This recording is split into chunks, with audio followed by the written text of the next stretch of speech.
जब हम मुसलमान मदीना में सुकून से रह रहे थे, इसी वक्त खालिद इब्न वलीद किसी काम से मक्का से दूर कहीं बाहर गए हुए थे। लेकिन जब वो अपने सफर से लौटे तो मक्का पहले जैसा नहीं था। हर गली, हर घर बस चीखों और मातम की आवाजों से गूंज रहा था। खालिद ठठक गए। दिल में अजीब सा डर लेकर उन्होंने अपने घर वालों से पूछा, आखिर हुआ क्या है यहाँ?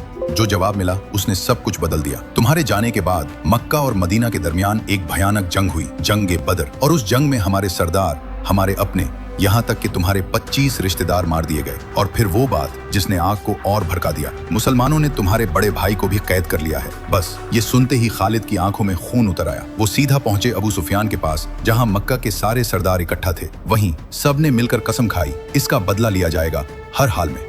अपने भाई को छुड़ाने के लिए खालिद मदीना पहुंचे, लेकिन वहां जो उन्होंने देखा वो उनके लिए बिल्कुल नया था। कैदियों के साथ एक अनोखा निजाम नाफिज था, जिसके पास जितनी हैसियत वो इतना हो सकता था। कोई 1000 सिक्के, कोई 2000, और जो बिल्कुल गरीब था उसे सिर्फ इस शर्त पर आजादी मिलती कि वो 10 मुस्लिम बच्चों को पढ़ना लिखना सिखाए। ये इंसाफ, ये तरीका खालिद के लिए अजीब भी था और सोचने पर मजबूर करने वाला भी। लेकिन असली झटका अभी बाकी था। उन्हें बताया गया, तुम्हारे भाई की कीमत बाकी सब कैदियों से सबसे ज्यादा रखी गई है।